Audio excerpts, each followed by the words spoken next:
Hello, everyone. Welcome to the Hidden Histories Collective.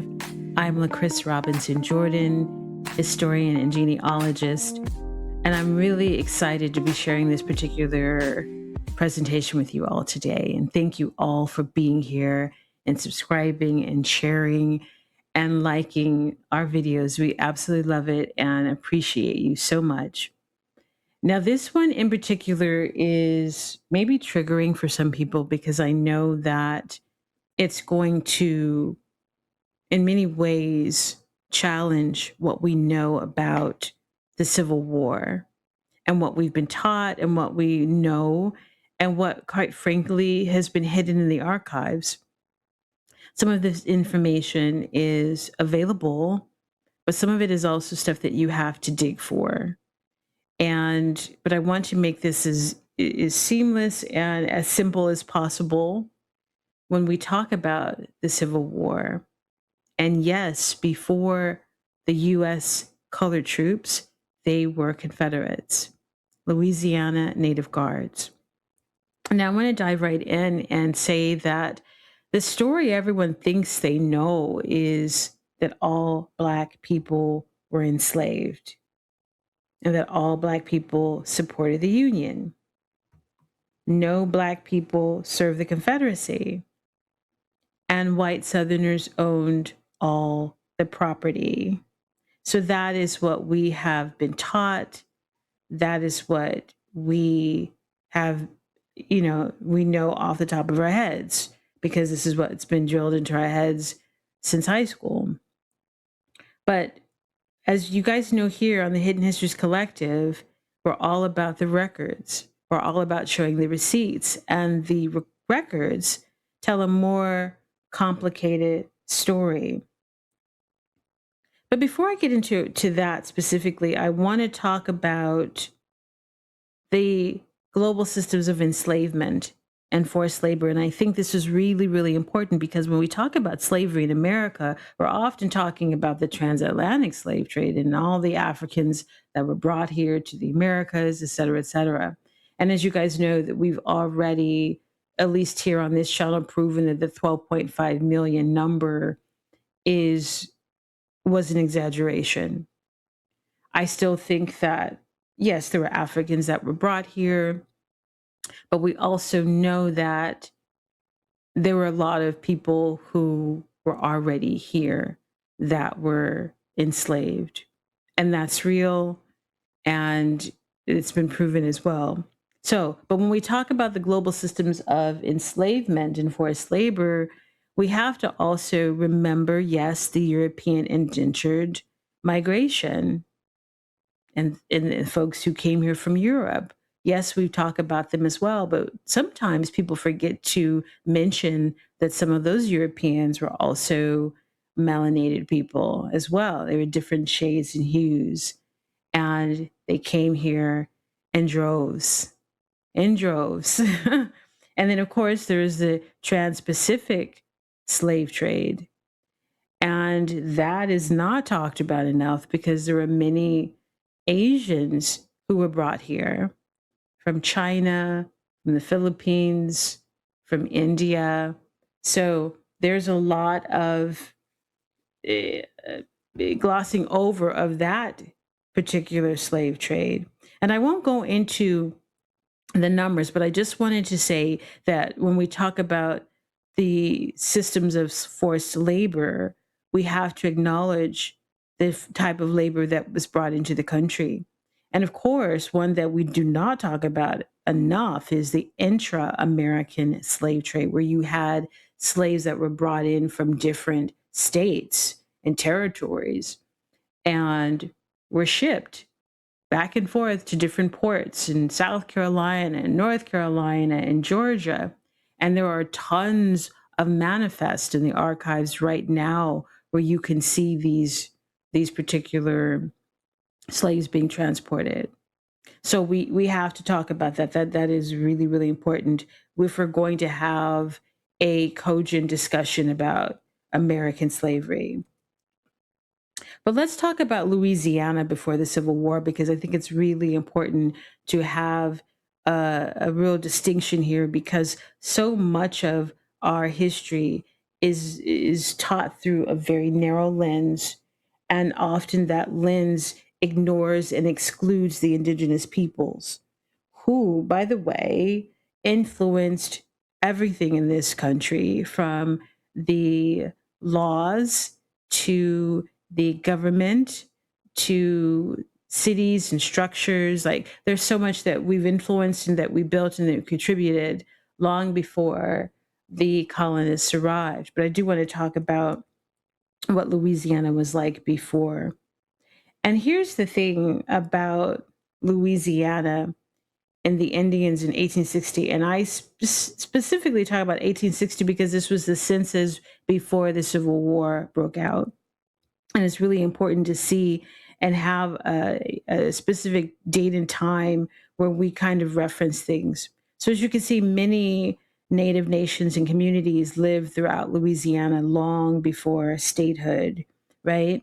And so they were often existing and scattered, or what we were told were scattered and they were, of course, overlooked by the census. Nations like the Cailloux and Cushada, the Tunica, the Atacapa, Homa, so many different nations that resided in Louisiana. And it's very, very important that we mention this, because the existence of these nations also meant that it was going to shape America in a very, very profound way. Now, before the arrival of European colonists, the indigenous Choctaw people called the area of present-day New Orleans Bulbunkka. Hopefully I'm saying that properly, because my tongue is not adept at saying indigenous words. Some indigenous words I can say better than others, but I'm hoping I'm saying this one properly, Bulbunkka, and you guys can totally correct me. But it was translated as the land of many tongues. Now, New Orleans specifically was colonized in 1718 by France. Many of you know this. This is nothing new. This is not new information. But prior to that, it was a well-established trading post for various indigenous nations, such as the Choctaws, the Homas, and the Tunicas. So long before European colonization, we had a place of connection, trade, and cultural exchange. So all of these things are already established in our communities. Now, I want to talk about some key moments in Louisiana history, because in order to understand the Civil War, we have to understand what happened before. The Civil War wasn't just an isolated incident.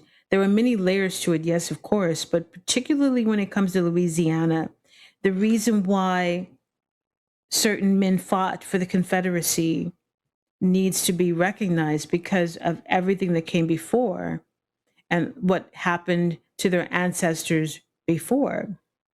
So from the period of 1719 to 1723, you see approximately 2,083 West African slaves arrive to the Louisiana Territory. Now, the reason why I mentioned that number, and as you guys know, I have my receipts and I'm going to be giving you guys links to all of my research, but that's the number that I found really, really interesting in terms of its recording, the number of African slaves that came to Louisiana. Then from 1721, overlapping with that, to 1763, like over 40 years, the Chickasaw Wars were occurring. And the Chickasaws had allied themselves with the British, and they were fighting with the Choctaws, the Quapaw, and the Illinois Confederation, who had allied themselves with the French. So for over 40 years, the Chickasaws were fighting the Choctaws. But what was interesting too is that the alliances would sometimes flip. Like some Indians would fight with the British, and then some Indians would fight with the French, and vice versa. So that was fascinating. And again, that's its own video. And in 1729, we had the Natchez Revolt, significant. Then a few years later, we had from 1791 to 1810, we had thousands of Haitian and Dominican refugees following the Haitian Revolution. So it's always important to know what was happening in other parts of the Americas or other parts of the world to understand how this was affecting America. Because as you know, Haiti had been a French colony as well. And so many of those Haitians and individuals had come to America and were also speaking French. And so in 1811, we also had the German coast slave revolt. And that was about almost 500 slaves. They always say African slaves, but they had 500 slaves basically say, okay, we're done with this.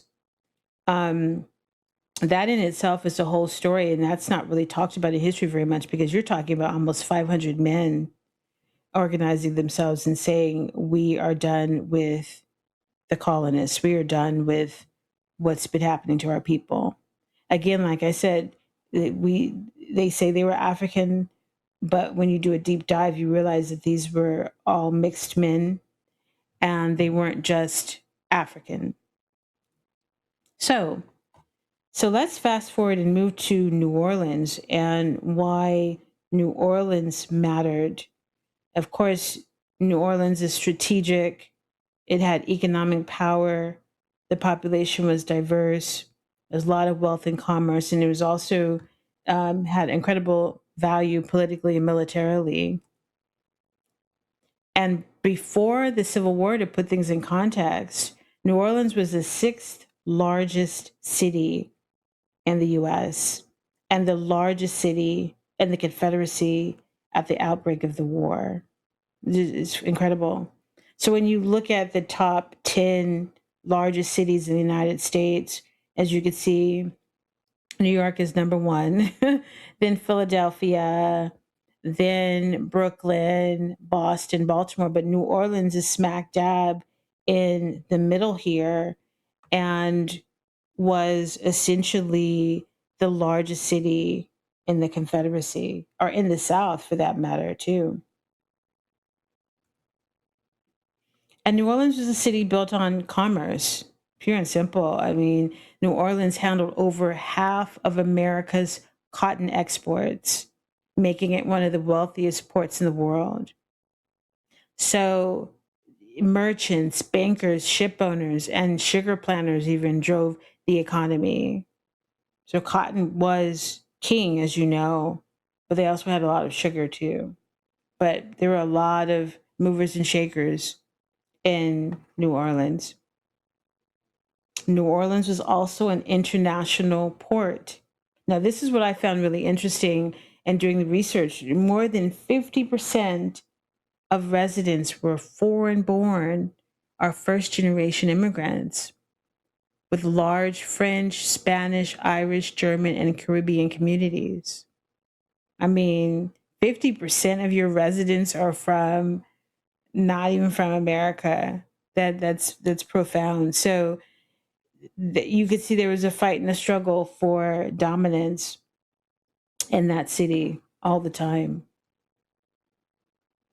Now, now, when it came to the free people of color in the community in the South, approximately 18,000 free people of color lived in the state of Louisiana by 1860. And that made them one of the largest and wealthiest free populations in America. And many of them owned businesses, they spoke French, they had formal educations, and they served in the militia. Now, here's the breakdown of the population.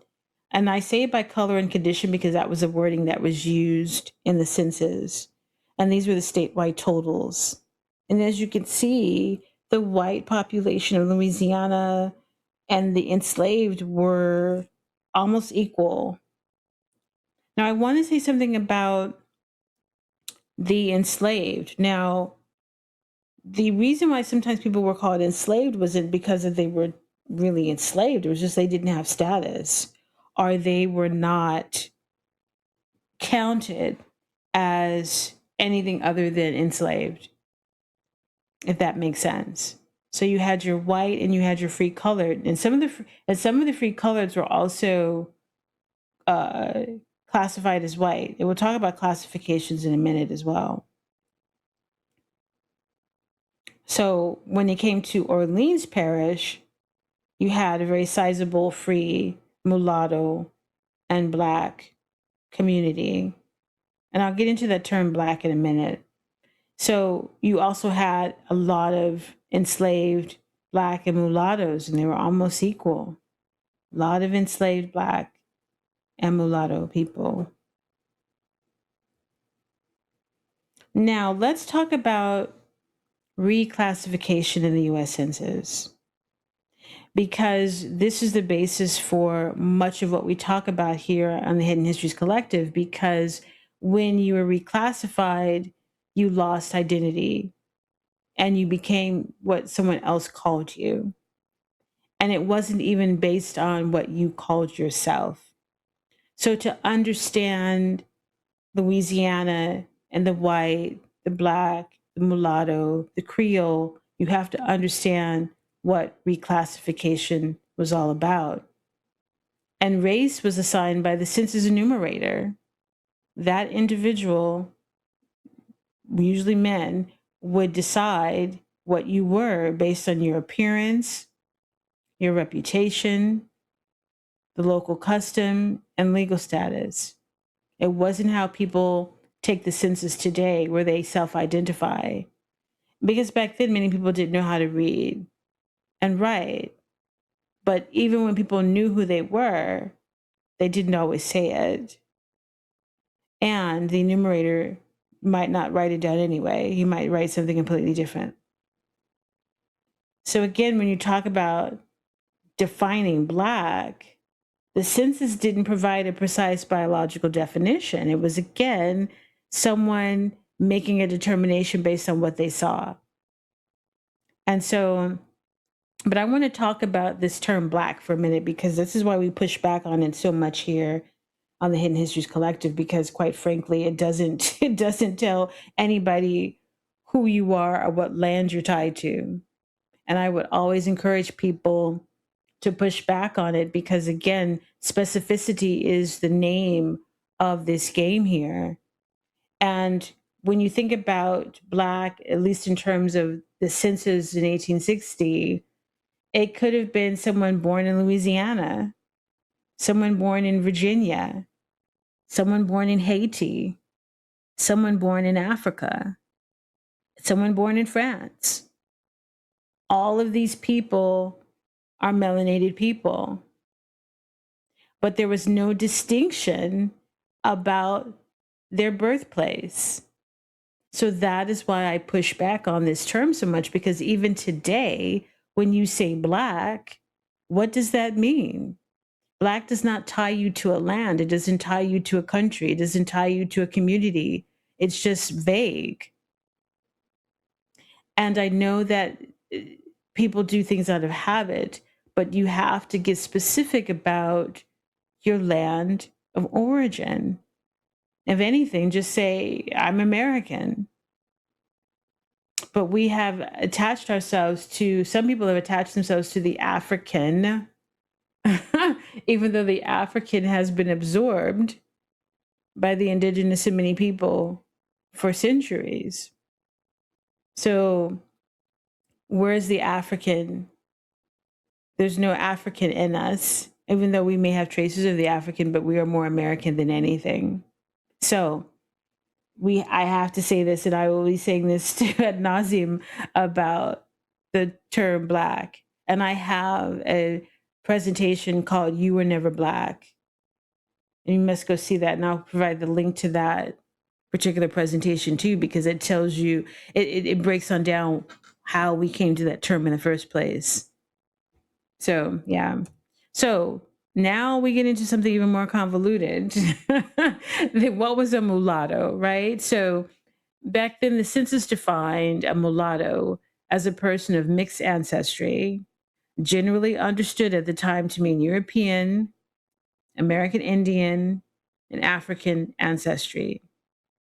Again, that was the enumerator's opinion, not necessarily something the individual selected. that was the term they used. They don't use mulatto, of course. Now on the census, you can mark all the things that you are, or you could say you are mixed race and what have you. Now, here's the thing about the enumerator. If someone had an Indian mother, for instance, a French father, lived in New Orleans, spoke French, owned property, then the enumerator might simply put white or mulatto. So there wasn't a consistent national standard. So sometimes you would be white and sometimes you would be mulatto. And you never knew. Yeah. So when it came to the indigenous people who were mixed as well, they were classified as something else. And depending on the enumerator, again, a person with indigenous ancestry might be recorded as white, free colored, black, mulatto, instead of Indian. Yeah. And that's not necessarily, white, free colored, black, mulatto. That's not necessarily how we identified ourselves.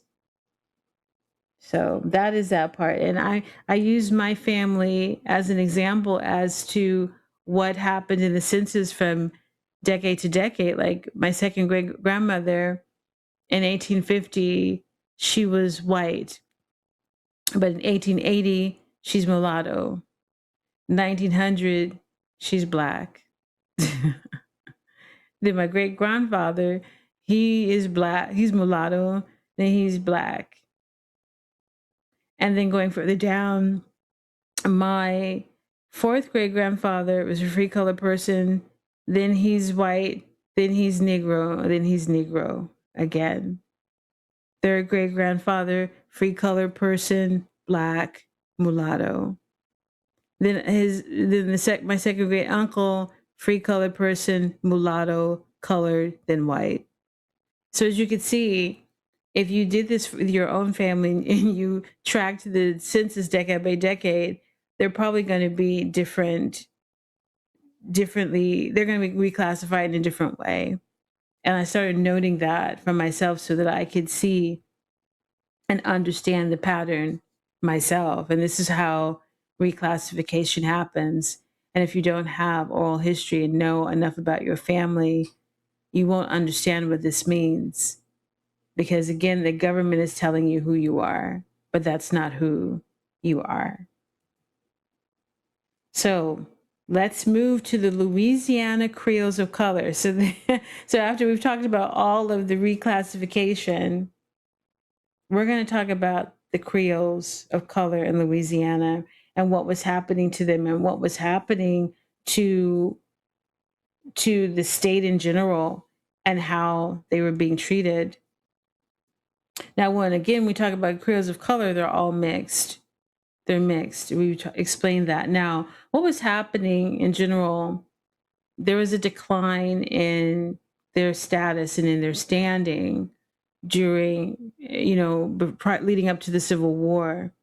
And many Southerners were already on the defensive regarding slavery because they worried that free people of color would collaborate with abolitionists.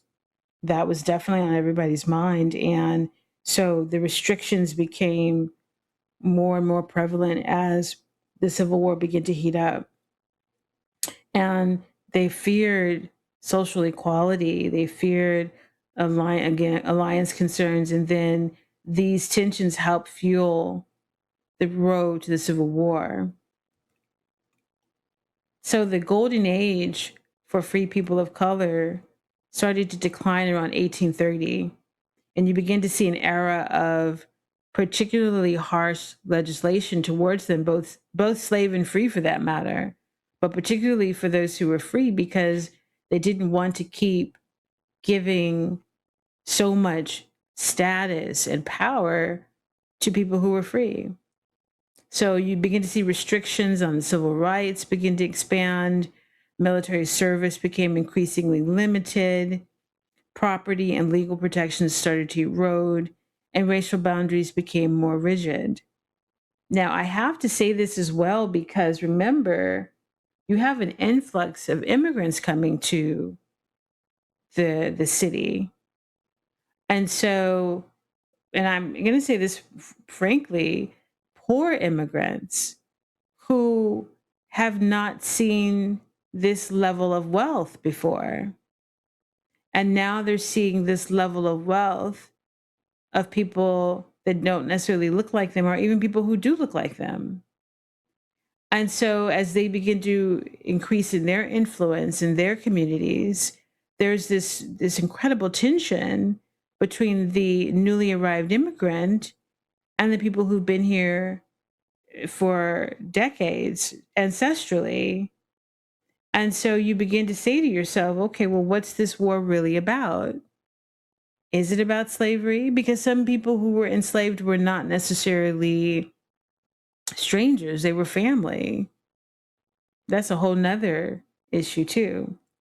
But let's move forward into this, because I could talk to ad nauseum to this, because Louisiana is my state. As a genealogist, Louisiana, North Carolina, and Ohio are states that I am quite familiar with. Now, when we come to manumission in Louisiana, we, in the early French and Spanish periods, enslavers could relatively easily free enslaved people through legal manumission. All they basically had to do was write it in a formal document and seal it, and that was good enough. But by the American period, after the Louisiana Purchase in 1803, lawmakers steadily restricted that process. And what you found was that people were just becoming more aware of the influence and power of the free people of color. So by the 1850s, the courts often had to approve manumission. And so owners frequently had to prove the enslaved person that they wanted to set free had rendered extraordinary service, meaning that, okay, we'll let them free if they've shown that they are deserving of freedom. And so many of those petitions were denied. So state approval became increasingly necessary. You could just write a piece of paper and have it sealed with your name, and it was good. So that meant that the result was that far fewer enslaved people could legally become free than in previous generations. It's just getting harder and harder. Now, if you were newly freed, you were often required to leave Louisiana. And many newly emancipated people had to leave the state within a prescribed period. It's commonly interpreted as 30 days under the 1852 law, with some exceptions. So if you remained, you could be arrested, fined, and in some circumstances, re-enslaved through legal process. So there was an 1852 Emancipation Act that mandated that any newly emancipated slave must leave the United States entirely, reflecting colonization goals. But Louisiana, that meant leaving the state. But this also was related to colonization outside of America. And that's another video altogether. But yeah, you had to leave the state. So you can imagine that, like, you're free, but you can't stay in your home country. Okay. So by 1857, well, in 1857, the Louisiana legislature completely outlawed the emancipation of enslaved persons within the state. You couldn't even do it. So this law ended the ability to legally free enslaved people within Louisiana and ensured that slavery remained permanently protected by law. So when you really think about that, what was the Civil War really about, at least in terms of Louisiana? Was it about slavery? Yes and no at the same time. So we won't get into all of those dynamics, but I'm just laying out the facts right now. So what we saw was a sharp decline on the eve of the Civil War. So in 1830, you had 7.7% of the population of people of color were free. But by 1860, it had declined to 2.6%. So from prominence to marginalization, the free people of color realized I have to just leave. I can't stay here. So they saw less opportunity and their rights were just being eroded. Yep. So now we are here at the Civil War. Now we're here at the Civil War. So, with all of the intrigue around free people of color and no one being able to manumit their slaves, the free people of color still said, you know what, this is still my home, this is still my country, this is still my land, and I'm going to stick it out. And I'll give you guys more of what was going on in their heads too. But on May 12th, 1861, before New Orleans fell to the Union, Governor Thomas Overton Moore created a militia regiment of free people of color. And it was basically, calling up as many people as he could to help protect New Orleans. And they were called the First Louisiana Native Guards, Confederate States of America. Yeah. So I found a newspaper article and a French published newspaper in New Orleans called La Bayelle de la Nouvelle Orléans.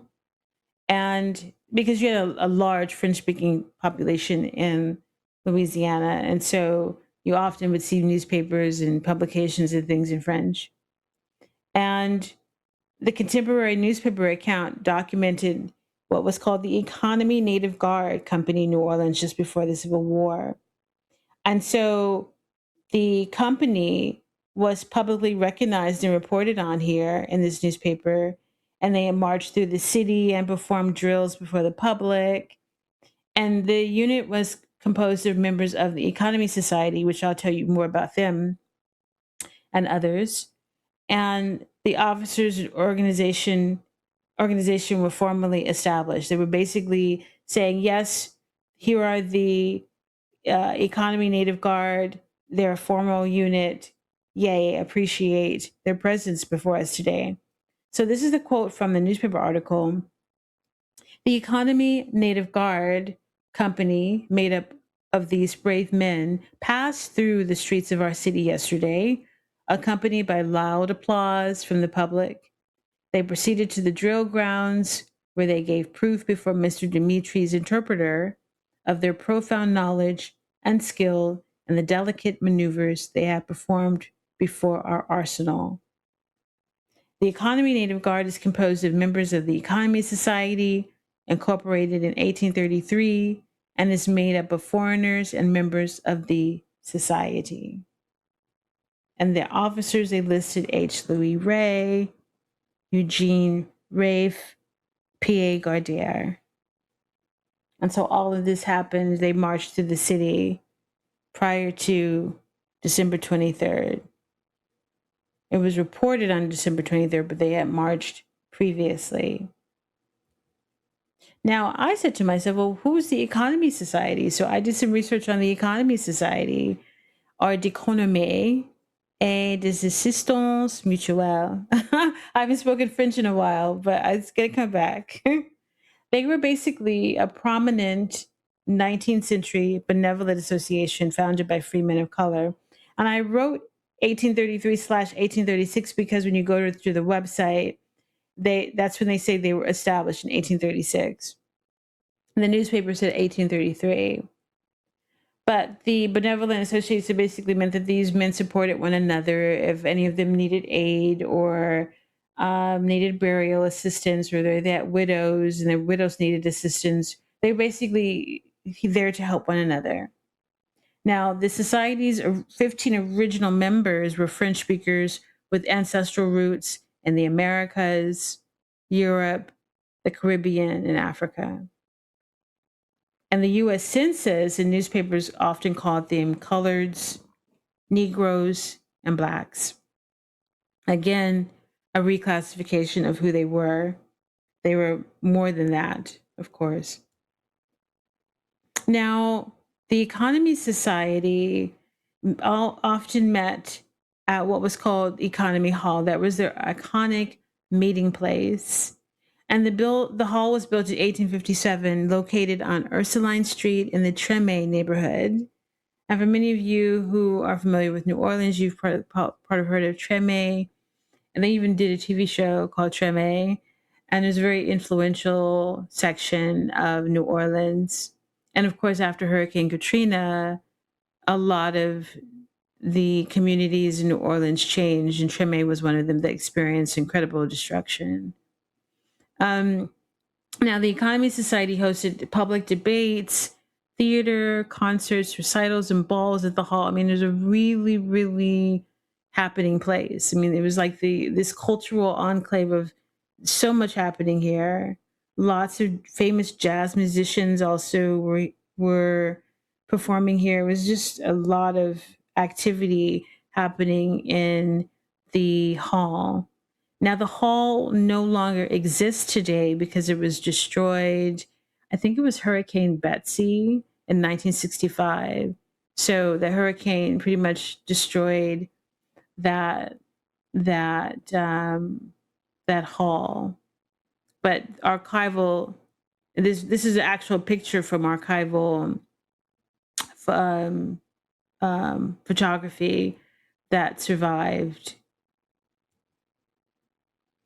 And see, these are the men that headed up each company of the 1st Louisiana Native Guard. And at its peak, they had over 1,000 men.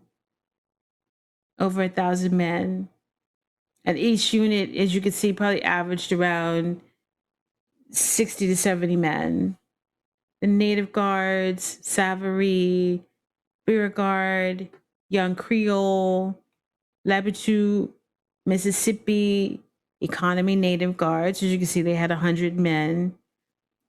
I can't pronounce that one. Mesha Shebi, and you guys can totally correct me. But as you can see, there were many different units, and there were many different guards that had taken up arms to defend their communities. Now, what made this such an interesting story for me was that many of you might not know, but I'm also a citizen archivist with the National Archives in DC. So what that means is that I go into the archives and I transcribe documents. I mean, there are literally millions upon millions of documents that need transcription in the archives. And the archives have said that even if every American was an archivist, they still would not have enough people to transcribe all the documents. It's a lot. And as you can see here, I transcribed some of the documents, the military records, so that you guys could see that these people did indeed exist. They did have military records, all of that. Again, here's another document that I screenshot that I had transcribed. And again, it lists all the guards, the Native Guards. Here's another unofficial memorandum. Sauvinet, Cabal, Reyes, Saint Cyr. So we see many more names here. So fast forward to the two major events in New Orleans history that changed the tide. New Orleans fell to Admiral David G. Farragut. I think that's how you say it, Farragut, in April 1862. Now, Farragut, how he took over the city was through a naval campaign. He didn't necessarily do it on land. He did have land forces, but it was a naval campaign that turned the tide. So on the Mississippi River was where the battle began. And it actually changed the tide for the Union because they took over a major city, which was huge. And then the second major event was Benjamin Union Major General Benjamin F. Butler, he headquartered his 12,000 man Army of the Gulf in New Orleans. Now, the Army of the Gulf was a Union army and mainly saw action in Louisiana and Alabama. 12,000 men, pretty overwhelming. And of course, being there, the Army of the Gulf, they played a key role in securing the Gulf South for the Union during the Civil War. So pretty much once you had New Orleans, you could, I don't want to say almost claim victory, but you could, because New Orleans, again, as you guys saw earlier, was the largest city in the Confederacy. So once New Orleans was taken, it was a wrap. So, but here's the interesting part here. And we are almost at the end of this presentation. I mean, but this is the crux of things here. After New Orleans fell, nearly 1,000 enlisted soldiers of the Confederate Native Guards, 107 of them were recorded as enlisting in the Union Native Guard. And 10 of the 36 officers served in the Union. So that's still, it's 10%, but still, it's quite interesting that these men decided to say, you know what, we're going to fight for the Union. So that just shows you the complexity of the choices and decisions that these men made. And we'll get into that too in a bit. Now, so on September 27th, 1862, the first Louisiana Native Guard was organized under Benjamin F. Butler. And like I mentioned, some of those members had served in the previous Confederate Native Guard as well. But that is when they formally became Union soldiers. And here are some of the soldiers that fought for both sides. And these men are fascinating, absolutely fascinating. And the most famous one was Andre Cailloux. Now, Andre Cailloux, when he was part of the Confederate Native Guard, he was commissioned as a lieutenant. So on the Union side, he joined the 1st Regiment, which was necessary because many of those serving only spoke French. And so he was commissioned as captain of Company E. And his company was considered one of the best drilled in the Union Native Guard. Best drilled. Now, Andre Cailloux, what made him so significant was that he was one of the first, quote unquote, Black soldiers to die in the Union combat during the Civil War. And he was killed in a very infamous battle during an unsuccessful attack on the Confederate fortifications during the siege of Port Hudson. And the reason why that was so significant was because Cailloux knew that, I won't call it a suicide mission, but he knew that this was going to be a pretty intense battle. So without getting too graphic, I mean, he died very, very tragically. He didn't die right away, but when he was hit, he got hit in the arm, and his arm got, basically his arm was almost, removed from his body, but he kept fighting. So there were some accounts of his battle and his war cries and his still, I guess you can say his tenacity to keep fighting despite his severe injury. And then he was hit again, but this time he didn't survive. He was hit full on his body. But it's an incredible story. And as you can see, this is an actual picture and drawing of his funeral. Pretty amazing individual. Well, we now have Francis E. Dumas. Now, the interesting thing about Francis Dumas was that he was worth $250,000, and he spoke 5 languages, including French and Spanish. So when he was in the Confederate Louisiana Native Guards, he was a captain of the of Company B of the First Regiment. And then when he joined the Union Native Guards, he was promoted to major. So this made him the highest ranking non-white officer in the Second Louisiana Native Guards. So what made him so interesting was that Dumas had inherited a plantation that had over 100 slaves. His father basically died and he inherited the slaves and the plantation, but he didn't want it. He didn't want it. He didn't want anything to do with that. So what he did is he freed his slaves and enlisted them into his regiment when he went into the Union Army. So I would love to get into his head and figure out what he was thinking, because on one level he was a Confederate in uniform, but I don't. From what I see, he wasn't. He was not a Confederate in his heart, if that makes sense.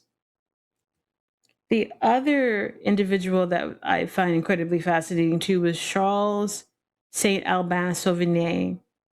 Now, for Sauvinet, he said before the Civil War he moved comfortably in white society because he could pass. He was that light in complexion, and he traveled to Europe, and he claimed the discrimination he experienced. He experienced very little, other than being denied the right to vote. That part. And so after the war, he became president of the Freedmen's Bank. Yeah. But what was even more interesting was that in 1870, he was elected Orleans Parish Civil Sheriff. And he's known for bringing a lawsuit, a civil rights lawsuit, all the way up to the Supreme Court.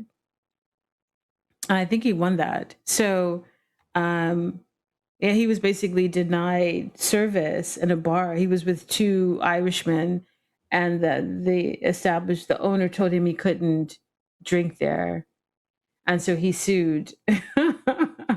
So he's pretty fascinating too. Pretty fascinating.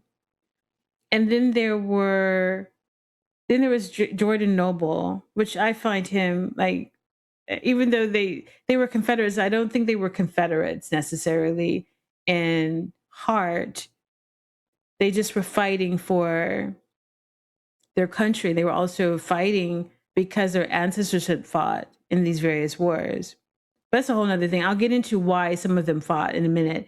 But Jordan Noble, he was best known for his role as a military drummer in the Battle of New Orleans during the War of 1812.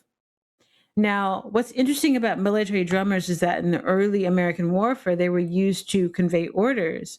So it was their drum beats that informed soldiers what to do next. So they had different coded drum beats that told the soldiers everything from which direction to march in, when to stop, when to go. Like, it was pretty interesting, the role they played, because some people think, oh, they were just drumming and sounding patriotic, but no, they were drumming codes. And based on what people heard, it was also a direction. So he also served in the Seminole Wars and the Mexican-American War under Zachary Taylor. It's fascinating. So Jordan Noble, he didn't know who his history says he didn't know who his father was. His mother and him were really close, but he took the name of his slave owner, whose last name was Noble. So that could have been his father, but that's another discussion. But so that's Jordan Noble. So as we move to the end of this presentation, I want to unpack, why did some free Creoles of color join the Confederacy? And so there was no single reason. Among the 1,500 men, all of these reasons would have been represented, right? But I read this fascinating book called Economy Hall, The Hidden History of a Free Black Brotherhood by Fatima Sheikh. And Fatima as a descendant of one of the members of the economy. And so basically, she compiled and had all these diaries that her father had, and they were kept in the family for years.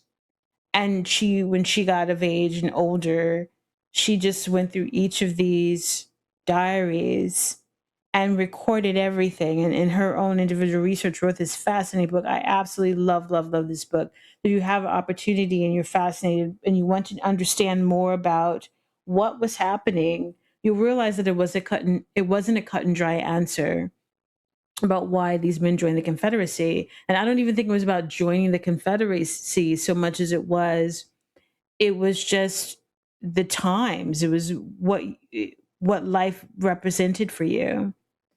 Now, the biggest motivation I think any man would have is protecting his family and property, pure and simple.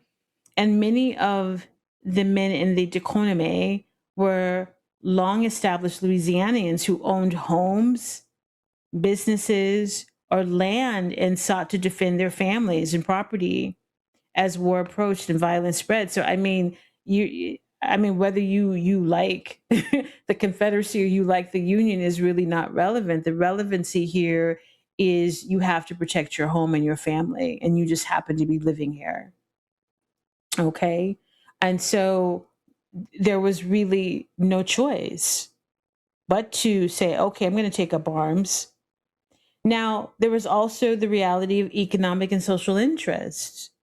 Some of these were really prosperous property owners, including a small number who owned slaves. But when I did some research, some of the slaves, again, were not necessarily, they weren't. Some of them could have been relatives. Some of them could have also been just long-time people they knew. And I would say call them servants, because when you think about New Orleans per se, these folks aren't owning large plantations. Some of them were, and they were absent landowners, meaning that they lived in the city, but somebody else managed their plantation. That part, no one talks about that either. And so they were part of the planter and merchant and professional class. So by virtue of the fact that they owned property and they owned land and therefore slaves, they said, okay, yeah, I'm going to join, I'm going to fight. It made sense. But also remember, these men were also descendants of, the men who had fought in all of these Indian wars, who had fought with the Haitians, who had fought with the Chickasaws, who had fought with the Choctaws. They were the descendants of these men, and also the Europeans. So it's fascinating. The book told me so much. And finally, status, identity, and survival. Because remember, military service offered an opportunity to demonstrate loyalty, preserve legal standing, and navigate an uncertain political future in New Orleans. Because as you know, by this point in time, the free people of color were losing status. They couldn't even free their slaves. They couldn't move as much as they wanted to. They weren't as free. So it was also about survival. How do I stay alive in a city that's surrounded by immigrants who hate me, white men who hate me, and even my own people who hate me? So it was real. It's real talk. And so there wasn't really, oh, I'm just going to join the Confederacy because I love the Confederacy. So, and then of course, each of these men, particularly when you read Economy Hall, you read the book, you realize these men had personal beliefs and circumstances that had them enlisting as well. There was local loyalty. Fear of instability was huge. That's what I really took away from what I was reading in the book. And yes, many of them had experienced racial prejudice, so they came together to protect one another, to say, well, we're together in this, right? And then, of course, people expected you to. You were expected to fight. And there was a draft. There was, that part, all of that was real. And to me, it was also just survival. So, but people don't talk about this, right? And I think it's only fair to look at their perspectives, look at what was really happening. And of course, the ancestral roots that brought them to who they were loyal to their people and also to themselves. And I will say that, yes, as an Indigenous person, we're mixed. Who do we have our loyalties to? We've already chosen for many of us, right? And yet, once you make the choice, you don't go back. That's why some of them said, I'm also going to fight for the Union as well. So that is the presentation, you guys. And I hope that this was helpful for you. I hope that it gives you new perspectives. I could go on and talk about the Indian Wars, the Confederacy, the fight for slavery, the fight to maintain it, the fight to protect the home, the fight for, the uncertainty of what life is going to bring. So here we have it. I would love if you guys share this particular presentation, discuss it, share more about what you know. I always love to read your comments. I always love to learn more. You guys do spark a lot of new ideas here at the Hidden Histories Collective.